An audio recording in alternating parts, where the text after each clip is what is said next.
Gino Lewis, friend of the program, as everybody knows, makes probably it might not probably the catch of the year when you take into effect skill wise as well as game situation Mhm. to get that touchdown to put them in the lead. The way the helmet fell off, kind of the way he strutted, swagged it out through the football, amazing play.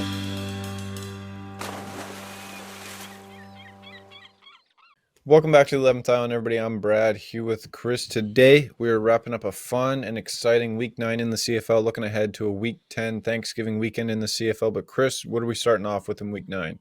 Well, we're going to start off with a huge miracle win for the Ottawa Red Blacks up against the Elks at home. Final score 34-24. Brad, how wrong were we last week? Well, we were pretty wrong.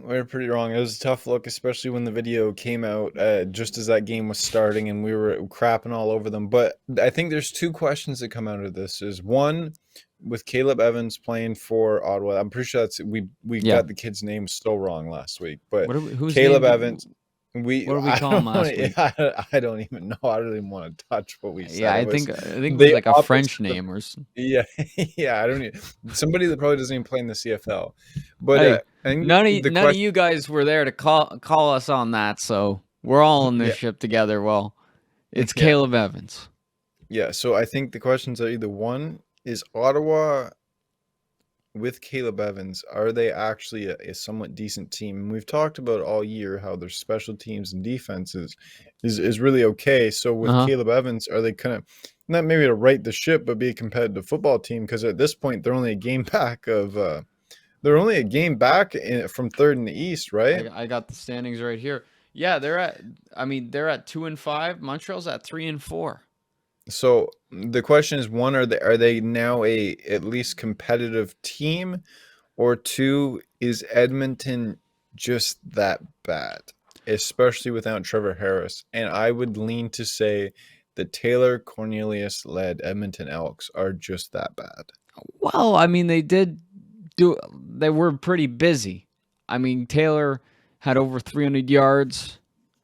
I mean, the picks really, I think, hurt them most from Mm. Cornelius Taylor. I think he was flying very loose, and it's a lot like a guy like Vernon Adams who it's, hey, I'm a gambler. I'm gonna go out there and I'm just gonna try to make some crazy plays. I'm gonna trust my wide receivers maybe too much in situations where they're being double covered or whatever, and it's a very risky game of football. And when you do that against a Mhm. defense like the Ottawa Red Blacks that knows that they got to take advantage of every play they can, something like that happens right there. Well, and I think the difference is too when you compare him to Vernon Adams. Vernon Adams has far more just raw athleticism and Hmm. skill that when he takes those chances, he can kind of lean back on that to get Yeah, away with it. and, Taylor and once Cornelius again, does not have that. as well, I don't. I want to clarify. I'm not making the comparison to these guys are in the same ballpark. I'm just saying in terms of the same class of player, the Mhm. same play style. I mean, Vernon Adams, of course, does it a whole lot better and has more experience doing it in this league. And we'll have Mhm. to see how Cornelius Taylor kind of settles into that CFL. Taylor Or Cornelius. Taylor, did I say I mean, Cornelius? his name would be better if it was Cornelius. I Or agree with you there, Chris. Taylor Cornelius? I But mix it up in my brain. Edmonton next week is probably going to get Trevor Harris back from injury, so they're going to get a boost. But at this point, I think, especially with Calgary, who we'll touch on a little bit later, starting to come on now, I think Edmonton's season. I think they're in the same situation as Ottawa, Mm-hmm. in that is in the East, where Ottawa's a game back. Edmonton's going to be a game back from. Edmonton will be a game back from fourth. Ottawa's game back from third, but it's the season's over. Mm-hmm. And I hate saying that with how close things can still be, but their seasons are over. The teams ahead of them are just too good. They've had such a slow start to the season. They've exposed themselves for all of their holes already. For Ottawa, do I trust Caleb Evans to go and just have Ottawa hit a streak? No, I don't Mm-hmm. whatsoever, especially going to Toronto this week for an away game. And then do I trust that Trevor Harris is going to come back and miraculously lead Edmonton to a bunch of wins when they have not shown us anything yet to this point? No, I don't. I think for these teams, I think it's going to be the basement for them. And I mean, somebody's got to finish in the basement every year, and we're finding out in going into week 10 who it's going to be, I think. Yeah, I think that might be the sound take. I think that the Ottawa, we talked last week about at what point do you say, you stop for the Red Blacks, you stop this kind of optimistic, oh, we're still out of it. The haters are going to hate that you guys got to trust in this process. We're going to be good. Like people are counting us out. There's only so long that can go. And as you say, I mean, there's got to be two basement teams, whatever. But there's going to be fuel in the fire now. People are throwing out new hope. The hope word is just getting like pop, pop, pop, pop, all over the place. Yeah. This is exactly what the midpoint of the season. Red Blacks needed something to continue this narrative that you haven't figured. Whatever you think you know about this season of the CFL, you have not figured it out. And that's really, I mean, to jump ahead. Oh, this is not a good transition. This is not a good No, transition. wait, here. No. Here, let me finish the thought finish the thought. on Ottawa. I So had a I would sweet say and then it didn't work. if it's okay, if I have to eat crow and Ottawa or Edmonton go on a run, so be it. Good for them. But what I will say for the Ottawa Red Blacks fans, and it's been a really tough year for you guys, Paul LaPolice is not being fired after this year. He's your coach of the future. It's not his fault the way this season's going. There simply wasn't enough talent. But for a team to go out in week 9, for a season that for all intents and purposes is lost and you guys have played terrible, for the 4th different guy to line up as a QB and for your team to go and ball out and beat Edmonton in the way that they did and bring as much energy as they did, it shows you the type of coach you have for and how he inspires his players to show up. And people might say, well, you're a professional football player, you should show up. You try. It gets kind of hard. It gets kind of hard. Exactly, especially when you're getting screwed over as a Red Blacks team, getting all these stupid midweek games, which make no sense, that are going to continue into next week. So you're getting the league's kind of playing you around. You're getting beat on the field, and you come in and put on a good performance like this. It's a good showing to show that maybe what the future can be like and how Paul LaPolice is capable of leading the team. They're playing a Tuesday game, and then they got a Wednesday game the next week. And then they get another Wednesday game. And then when are they going to go back? Then they're going to have a half week to have to switch back. Well, I think they play. Do they? We'll get to that at the end, but I think they play on Thanksgiving too. We can barely get the schedule right for the week of the game. Let's not get too deep into the. So now we're going to bombing BC. The Winnipeg Blue Bombers came into British Columbia and took on the Lions. 30-9, the final score. Well, for the little titles that you put on the YouTube thing, Chris, the Blue Bombers got to stop winning because you come aggro with these titles. But I will say, I say it every week. It's like, that got bombed. That got bombed. I say it every week. The Blue Bombers are just simply the best team in the CFL right now. And every single week they go out and prove it by shellacking these teams that we thought were top tier. Yeah, and their performances against Saskatchewan, this BC is not at one of the top tier teams in the league this year, but they've been very competitive even in these games against your Saskatchewans and stuff like that. And this wasn't close. It's just Winnipeg on defense, and they're rolling on offense right now too. Nobody's touching them right now. And I mean for this Mike O'Shea team, you just got to keep rolling here. Keep the momentum and stay healthy. Staying healthy is huge. Yeah, you got to stay healthy. And I think, and it's going to sound weird, but the loss to the Argos at the start of the season, it almost is going to serve. It sparked them. They're not carrying that goose egg in the loss column. That's going to bring a lot of pressure into things.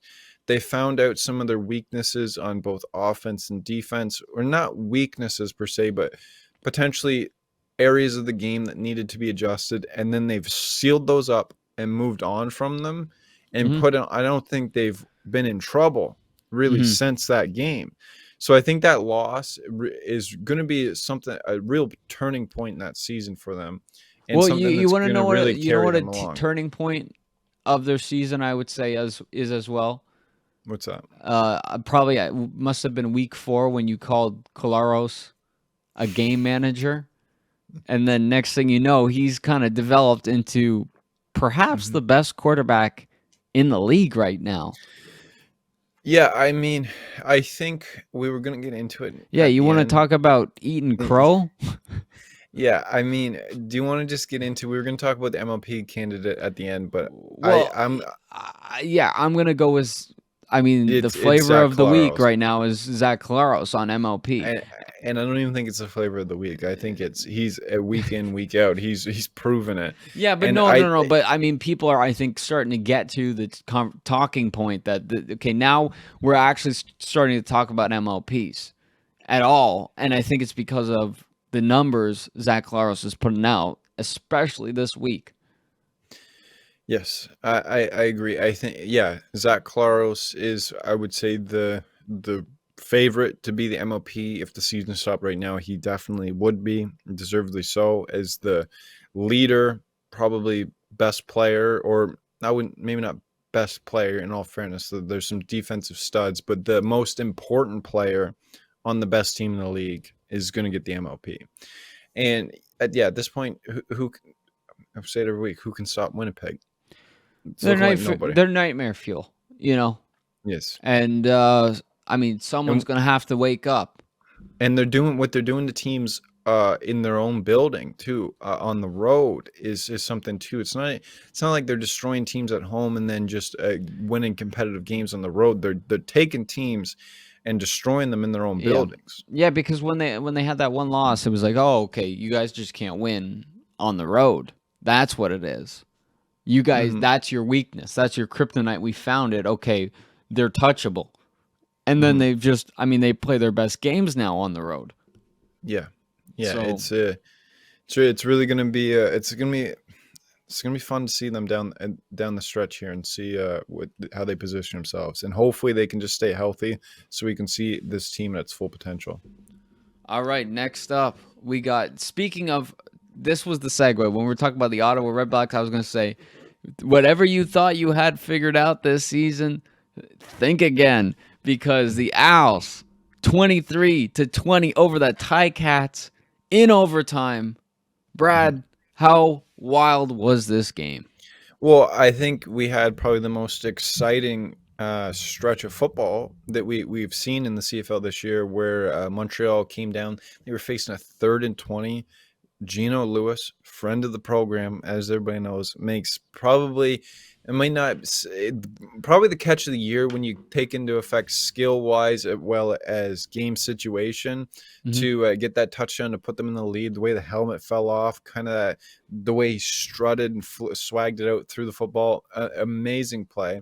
But then you get Hamilton coming down, Masoli coming off the injured reserve, leading them down to kick a field goal that by about a foot cleared it to tie it up, send it to overtime. Definitely the most exciting minute or so in the CFL this year. And then going into overtime, this is a big game for both teams too. Both teams really needed this for the East, and I would say Montreal needed it more. And Montreal came out and got the win here, because Montreal loses. Montreal loses this game, they'd be tied with Ottawa, right? Yeah. So they needed this to stay relevant, and they're a team with a lot of skill that you're not going to want to face in the playoffs because they can really ball out. Mm-hmm. So they keep themselves in a relevant spot and start build momentum for the rest of the season. Yeah, I think that's definitely like what we're talking about here. And for the Ticats too, I mean, you had guys like Brandon Banks coming back, you had Mazzoli, and as much as you want those guys to hit the ground running and play up to their full potential, which I mean they still had a good game and put themselves as close as possible to a spot to win a very tooth and nail game. But it's going to take a little bit for these guys to warm back into things, especially with the way that their injuries happened and just the trajectory. I mean, the Ticats have had a very tough schedule. You know, it's been a long season, and these guys are going to need to just get back into it. They can't just go all out right away.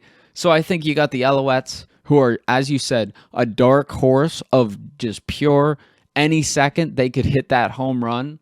that puts them up. They could win. They're always in a position to win a football game. Doesn't always happen, but there's always a chance. They're never out of the game. You have the Ticats that need to get a few things figured out, but then they're almost back up to their week 1 expectations. Really, with the product they're putting out the field, especially when they play at home.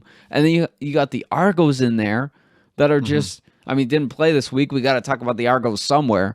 So we'll talk about it here. Just this, as I said, scrappy team that just seems to be able to pick up. They're like the out action hero, the scoundrel that's just able to finagle their way out of any situation right when their back's up against the wall. Yeah, It's a fun Eastern Division right now. No, it really is, and there's a lot more. Normally, the West is so much more not competitive, because the East will be competitive, but the West is so much more of a powerhouse over the East, and we're seeing that the East is really holding their own this year. But I will give you this question, Chris, for Hamilton. So Masoli started this game. As far as I know, Dane Evans is still hurt, but he's nearing the end of his recovery. If both men are healthy and capable of playing, do you start Masoli or do you start Dane Evans? It's push and shove time. And I think right now, like, unless something really catastrophic happens with Masoli, you got to assume that he's the guy right now. Because you can't introduce a guy back into the lineup that could potentially be a starter, put him back in the lineup, have another guy come in, and then say, okay, it's going to be a 2-week feeling out process. It's been a tough call to make. See, I think it's Dane Evans. I think Masoli. I understand he's coming off the injured list here, but Masoli's had his shots this year, and he hasn't won a game. That's right. He hasn't won. Yeah, a game no, yet. and then that's the wins I have come with too. Dane Evans. Yeah, Masoli is a great quarterback. He's had a really good career in the CFL, but I think right now, this is a Dane Evans team, and I think that's just the way it is. I think if he's healthy, Dane Evans gives him a better option. He's played better this year, and the shortened season, how close things are, you can't play around trying to stick with your guy. You got to go with who's winning the football games if he's healthy, and move along with him. In my opinion, Yeah. I don't think No, though. I think if they choose to go with Masoli, like you said, I don't necessarily think that's the wrong decision. No, I get what you're saying. I would go with his Evans. I get what you're saying. That in an ideal, I think an ideal world, Dane Evans is the guy. Unfortunately, it sucks that the quarterback battle that we went into the season with has become a logistical who's hurt and who's not. And at a time they were both hurt, because it would have been really nice to kind of have this conversation where the first few weeks, it was really fun to have that. Masoli seems to have come out on top, but he can't win a game. And then Dane Evans comes in, he wins a game. And it's like, okay, now he's the guy with the win. So now we're going to go with him, And then he was kind of, there's all this back and forth that's based on on-field performance. When it becomes about injuries, it's a shame, because I agree with you. I would love to see Evans as the guy going into a postseason run for the Ticats. I think he really earned that position. But if you're the Ticats, you can't be rocking the boat too much here. You gotta be, because think about it, when Evans comes back, Mazzoli's gonna have a game or two. Let's say 3 games under his belt, back from injury, and and how many games are there left? There's 3 more games left. Are you going to rock the boat like that? Yeah, I see it, but you got to look at where's your highest ceiling. Yeah, no, and I think it really comes down to, how is Mazzoli going to come off a loss with the Alouettes with an extra week of being healthy under his belt and say, okay, not only we need to push our team over the top because the Alouettes are coming on the up from behind, and the Argos, they get a chance to go up against the Red Blacks at home, beat up on a team way down at the bottom. Hopefully. I mean, who knows? The Red Blacks. And then if the Argos lose, then it's, oh, the Red Blacks are coming up right behind us. So I think really Mazzoli's got to be thinking, well, not only do I have to keep my job, but I have to keep this team in this race because it's anybody's game right now. So I really think Mazzoli, it's who the quarterback is. It has nothing to do with Dane Evans, and it has everything to do with Mazzoli. That's fair. That's fair, Chris. And then I think moving on here to some other quarterback stuff. Yeah, let's talk about the other quarterback stuff. So, Calgary Stampede, that worked. Calgary Stampeders 23, Rough Riders from Saskatchewan 17. Rad. A lot of intrigue in that game. Yeah, I mean the battle of the Dickinsons here, both coaches, brothers on the sidelines, and it was I think both brothers walk away from this game, even Calgary with the win here, unhappy because it was kind of it's a little bit sloppy on both sides. I think Calgary's got to be happy though. Calgary's got to be for the win. Because they needed this. This was one that you lose this game, and we're talking about you with Edmonton. Yeah, especially because you got to factor in the fact that the Lions lost and the Elks lost that week too. The guys right in front and right behind. That's a huge kind of one up there. Well, in Saskatchewan too, they beat Saskatchewan. Somebody else who's above them. Everybody in that division, other than Winnipeg, lost. And at this point, you're not catching Winnipeg. You were getting to a point where it'd be mathematically impossible for them to catch Winnipeg. But yeah, Calgary is still alive, and we're talking about a team with studs on it. Where this isn't because were they 3-4, 3-5? The Stampeders? Yeah, they're 3-5. They're 3-5. 3-5. This is not a caliber of a team that we would look at and say, yeah, that makes sense. They're 3-5. It's a lot of people are shocked. Debatably, if Bo Levi doesn't break his damn leg, they're probably not 3-5. They're probably at worst 4-4, right?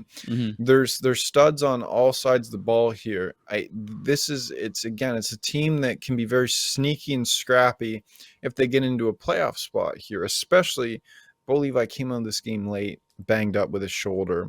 How much that's going to keep pushing into the future is tough to say. But if they are able to get healthy before the playoffs, they could be a very dangerous team. Now they just need to try and build some momentum in the season, get a little win streak going to put themselves in a situation to even make it. But for the Rough Riders too, Chris, I mean, they're not free falling here, but they're kind of. I mean, they were right at the top, and they're starting to slip right down. Yeah, I think the Rough Riders just in a interesting spot here, where I mean, you're trying to chase you come out of a war first of all with the BC Lions. You kind of you narrowly win a huge war. Now it's funny that both these teams lose. Of course, I mean the Lions going against the Blue Bombers, but you come out of that game where we're saying this is the best game. And I was saying, oh, Fajardo, MOP, stuff, and then all of a sudden you come into this game and you can't get too much done against the Stampeders. And I think a lot of it too is like I don't think Saskatchewan has played too great on the road as well. I think that's really where the cracks start to form for this team that can go out at home and beat up on people. One thing too is we forgot to talk about during BC, and before we get torched in the comments, Lucky Whitehead too is out for a couple of weeks. He is surgery. Hurt. Yes, so hurt. that is a big blow for BC for going forward. But we did not forget that. Please do not torture us in the comments. Yeah, but the BC fans get crazy. but we are past them now. So for Calgary, I think you gotta build this momentum for the Rough Riders. You gotta figure it out. You got Fajardo.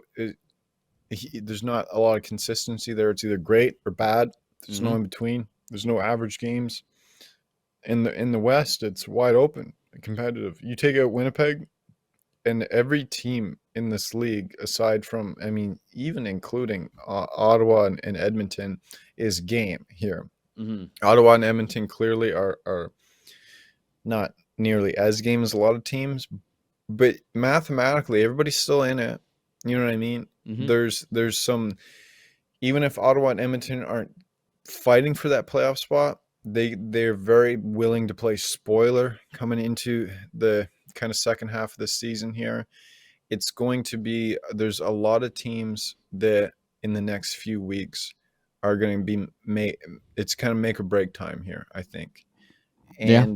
And even if there's like a Saskatchewan where I think it'd be tough for them to fall out of a playoff spot, they could lose home advantage in the first round, and they could really start showing the holes that a team like, if it's Calgary sneaks in there. I mean, you know what I mean? It's a situation where a veteran team with like Bo Levi leading the offense, Jameer Thurman leading the defense, can really exploit those holes and take advantage. All right. And on that note, let's get into next week, week 10, picks and predictions. I mean, as Yeah, this stuff, that was a great way to frame it. Maybe ran a little bit long there. Um, Ottawa Red Blacks, Toronto Argonauts, Argos at home. The spread, the Argos are -7. Brad, what should the people think here? I think you take Arbuckle's not playing. McLeod Bethel Thompson will be playing this game, and I think Bethel Thompson's proven he's competent, that he can win games like he did the last time they played against Montreal. And I think you take the points and you take Toronto here. You take him at -7. If Ottawa didn't just beat Edmonton, this is probably 14 points, Mm-hmm. and that I think here. So I think you just say that, not say that it was a fluke, but Ottawa coming on the road with into which has been a tough place to play in Toronto this year. They've really shown out at home. I think you take Toronto here. And now, speaking of 14-point spreads, we got the Edmonton Elks taking on the Winnipeg Blue Bombers. Blue Bombers, mind you, -13. -13, yeah. Winnipeg here. I mean, they're really blown out teams here. They're making it not close. And the way Edmonton's going, how discouraged they might be here coming against the best team. And you said it's in Winnipeg, sorry? That's in Winnipeg. Yeah, you take Winnipeg here, even at the 13 points. I think they win by 2 touchdowns here. I think they really blow them out. All right, then we got the Calgary Stampeders going up against the Saskatchewan Roughriders. I mean, this is a huge game. This Yeah. is a huge game. Is this the Thanksgiving, or is this Saturday? This is October 9th. So which So Thanksgiving Saturday. are you? What day are you? Yeah. You know, So what I day is think Thanksgiving? Everybody has a different Thanksgiving day. so. kind of So question what's is this? Saskatchewan's at home, -3. and Saskatchewan's -3 at home. yeah, I think Saskatchewan bounces back at home. They're good at mosaic, and Yeah. Calgary's been so up and down here with Bo Levi's health. Mm-hmm. I think you take Saskatchewan, but don't be Yeah, shocked if because Calgary I think wins. there's a question still whether Bo Levi even starts that game, personally. Mhm. But all right, so then we got the Ottawa the Red Blacks on Mhm. Thanksgiving playing the Montreal Alouettes. The Alouettes are sitting at -6.5. So you can be almost guaranteed this line will probably change, given that Ottawa has a game before this. And I mean, it's weird that we're given 2 predictions for Ottawa in a week, Mhm. but they play twice before we record next. Like, that's kind of these back-to-back games here on Wednesday and Monday. Yeah, these have messed up because what is Wednesday's game week 10?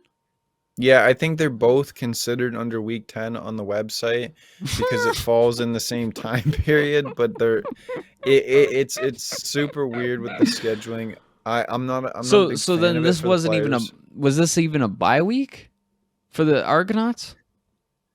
Yeah, Is this no, considered a bye week? I don't know. Ah. So I don't know. There's a lot weird going on with this schedule, but for this, I think without seeing their next game, without seeing, I mean, I take Montreal. I think the line will change. So but as it stands now, 6.5. Take Montreal. They're really starting to hopefully put it together on offense, and and I think they. and I mean, to get to the next game, how obnoxious are we going to be with 2 Toronto Argonauts games to cover next week? We got the Toronto Argonauts going to Hamilton, going down the QEW to take on the Ticats. Ticats are -4, and I'm going to say that's some disrespect from Niagara Falls. Yeah, it is. I think as long as the Argonauts look competent on Wednesday against the Red Blacks, which they should, you take the points here. Even if Hamilton wins this game, I think Toronto keeps it close. The Toronto's shown that they're the better team this year. I would say than Hamilton. So even as the away team, I think they keep it close. So you take Toronto on the points here. Yeah, we're gonna have a lot of games to cover next week. It's gonna feel like, covering 2 games for like Hamilton plays twice, Toronto plays twice, Ottawa plays twice, right?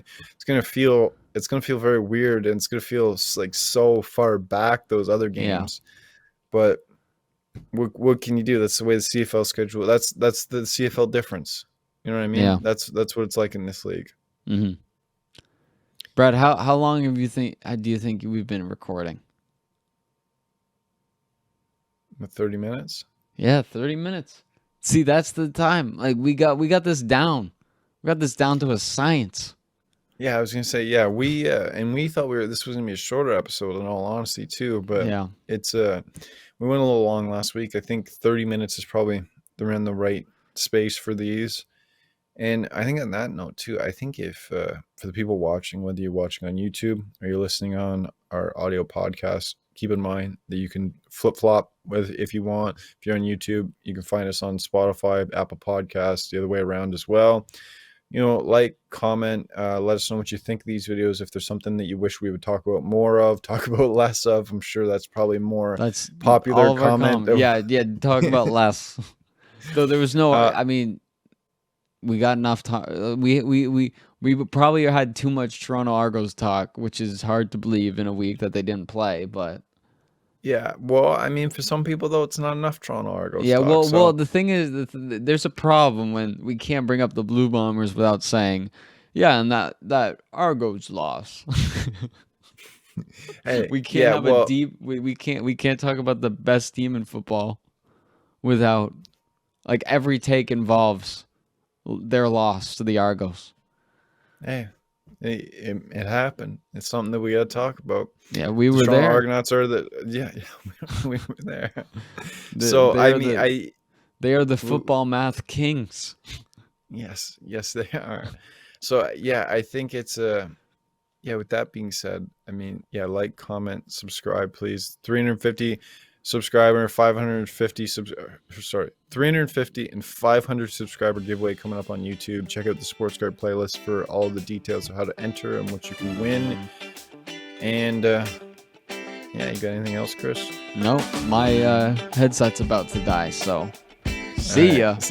Yeah, we'll see ya. Enjoy the CFL games coming up this weekend, and happy Thanksgiving.